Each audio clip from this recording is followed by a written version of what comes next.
Hello again, everyone, and welcome back to Reddit Aliens. I'm John, and as always, thank you so much for being here. Good topic, let's do it. What's a real-life horror story scenario that you have been in? What happened? Please remember to like, share, and subscribe. I live in Costa Rica, and about a year ago, two Danish tourists in their late teens got a tuk-tuk back to their hotel from a bar in town. It was about 8 p.m., so not late. The tuk-tuk driver suddenly took a turn off the road and took the girls down a dark lane to a deserted piece of beach. While there, a load of his buddies were waiting. They arred and beat the girls repeatedly until 4 in the morning, when they left them dead on the beach. One managed to get up, and in her fright and shock, she ran naked into the jungle and got lost. They didn't find her until after midday the next day, suffering from exhaustion and dehydration, on top of her considerable injuries. The other one made it up onto the main road and stumbled into a cafe, where they called the police. What's worse is that the police showed up and didn't take her seriously, saying that she was probably drunk and that it was her own fault. The local population was up in arms and subsequently boycotted the tuk-tuks. There were demonstrations, and eventually the police confiscated all the tuk-tuks and sent more police to the area. We now have a new police station. The previous one was a broken down old bus with 2 outside toilets with bars on them for holding cells. And there has been a crackdown on sexual violence in the area. Typically, though, the gang that attacked these poor girls was never apprehended, despite it being common knowledge in town who it was. My cousin died of leukemia at 12 when I was a kid. We used to love playing around my grandfather's workbench in the basement when he would visit. It was always a central place for tinkering with whatever every evening after dinner instead of TV, and my grandfather spent every night in there. The night after he died, my grandparents heard a commotion in the basement. They went down the next morning and his workbench was in disarray. Maybe not horror, but more spooky. I, 14, was taking a road trip with my friends and family from Milwaukee to St. Louis. That night, there were storms everywhere in the Midwest, ranging from rain to hail to tornadoes. We were one of the unlucky ones. There were multiple tornadoes on our route, but since we were in the countryside, there was nowhere for us to stop and get shelter.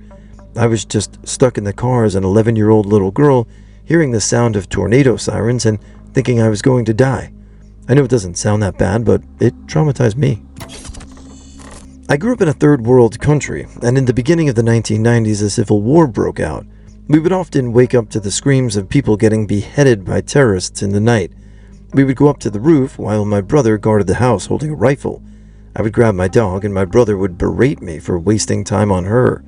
She was stolen a few months later and I never saw her again. Her name was Lisa. Me, my brother, and my cousin were playing wrestling WWE style one day. My brother got me in a full Nelson and my cousin tackled him from behind, ramming me headfirst into the couch. It must have just been a really unlucky hit on the couch because my limbs went tingly and I couldn't draw breath.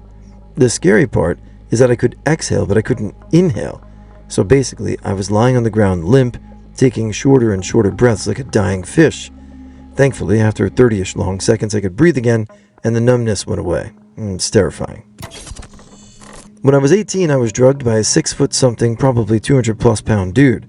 He offered me a white substance, and I was at the time struggling with addiction and was known to say yes to anything. I had done some drugs with him before, but it hadn't been anything I couldn't handle. I did a line and immediately lost control of all my limbs.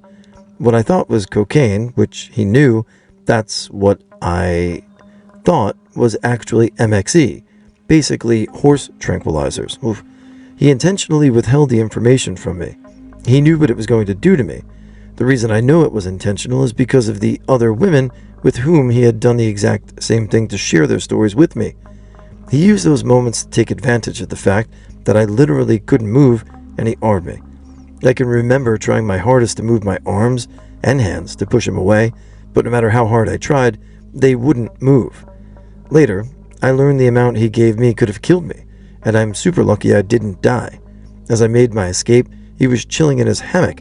I still couldn't feel my arms, but ended up driving myself home through the middle of a valley with a big river running through and up a mountain. Thankfully, I made it home without crashing, but I was forever changed. He even stalked me for a week.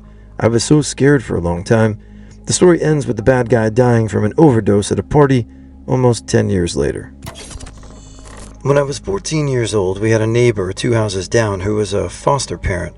I always heard about them putting some of the troubled kids in cages as punishment and having them sleep on concrete. My friends and I would talk about it, but I never believed it to be true. One day, the FBI was everywhere up and down the block, closing off the street. We found out that one of the kids was acting up and wouldn't calm down, so they zip-tied him to a chair in the basement. When he wouldn't stop screaming, they put a zip tie around his neck to scare him into being quiet. They tightened it right away and ended up killing him. They found the boy buried in the basement under newly poured concrete. I came home from my homecoming dance. It was 2 a.m. in high school. I was pretty blue-eyed blonde. I went to hang my coat in the closet and heard something brush against the front door. I thought it was the wind blowing the fall wreath. Walking to my bedroom, I realized earlier that day that I had seen my mom take the wreath down. As I reached to pull my bedroom shade down, I see a grown man standing right in front of my bedroom. My lights were off. I didn't think he saw me. I crawled into my parents' room. I woke my dad up. "Dad, there's a man outside my window." My dad ran across the hall and leapt over my bed in a single bound.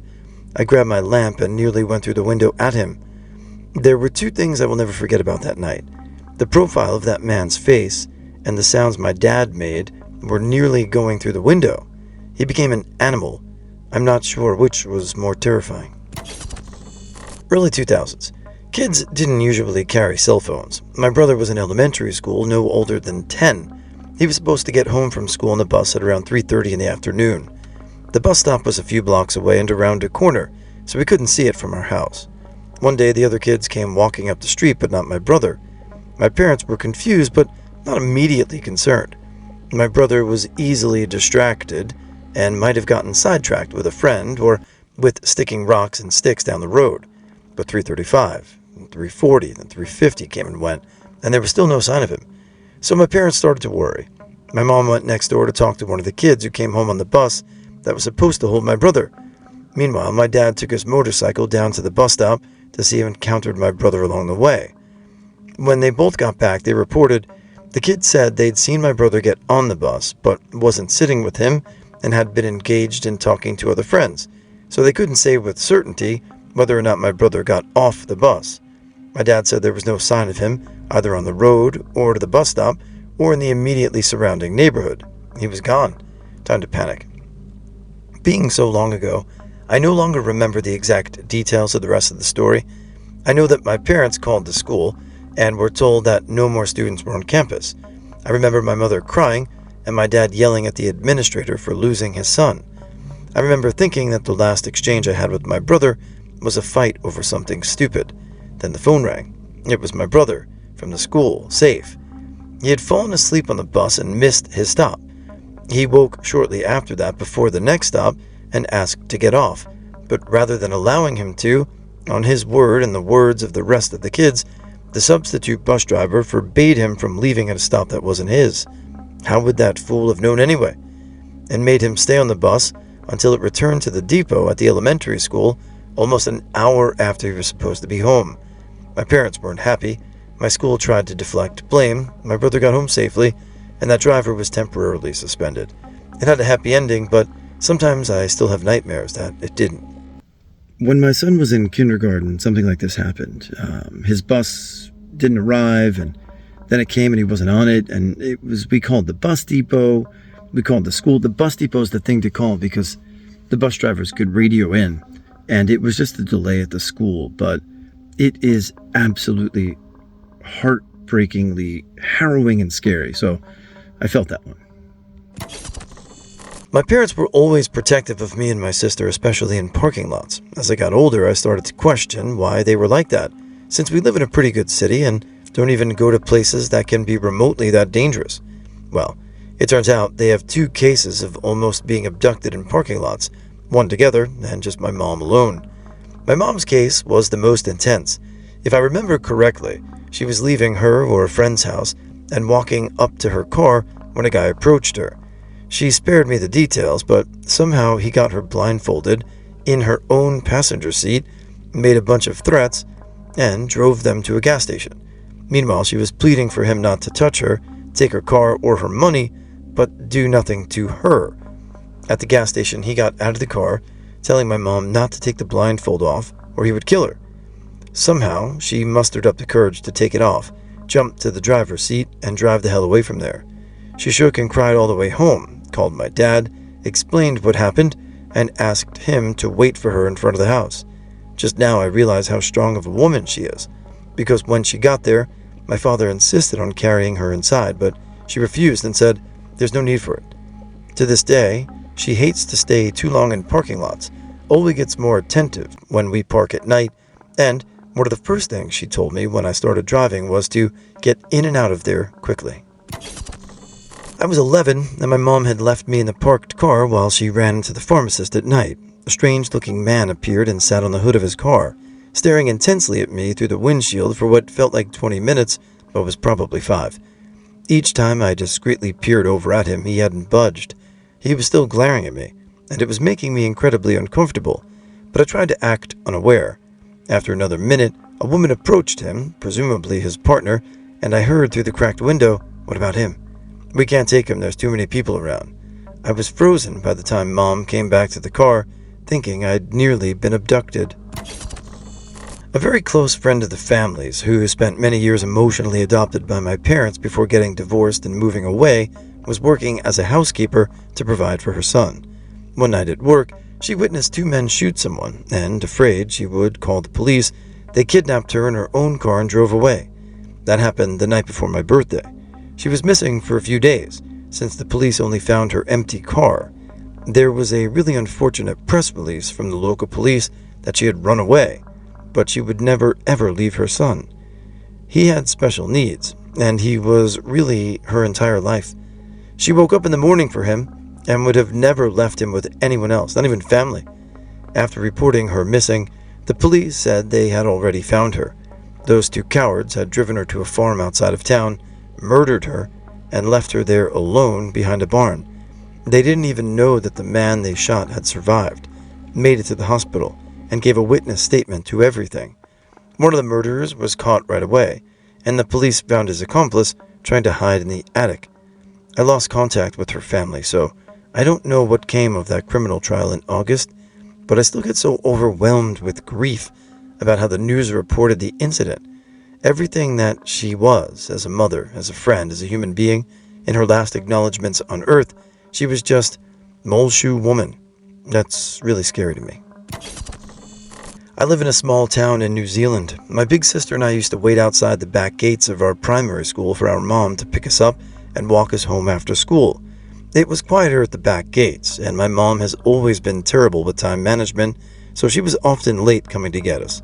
One day a man in a van drove up and parked on the curb where we were standing and waiting. It was one of those days where our mom was late to get us, so there wasn't anybody around. He started telling or asking us to get into the van, K-holing and joking, and then getting irritated. My sister, who at the time must have been 7 or 8 years old, I would have been 5 years old, refused politely, saying she didn't know him and that we weren't supposed to speak to strangers. Luckily, Mom came back in time, and when he saw her coming, he drove off. I have no memory of it at all, but it freaks me out all the same. My mom spent some of her childhood in Saudi Arabia. Her father worked as an engineer for an airline company and was making some good money. They moved to New Zealand after a few years in Saudi. My mom told me a few stories about how her and her dad would be walking in the markets together when soldiers would come along and herd people up to attend beheadings in the local stadium. Her dad would always bundle her up into a store and hide around the back so they wouldn't be herded up with the local population. One day in the markets, she also told me that the soldiers detained a foreign woman whose hair had been showing from underneath her headscarf. They made her kneel in front of everybody and cut all her hair off roughly, making her scalp bleed.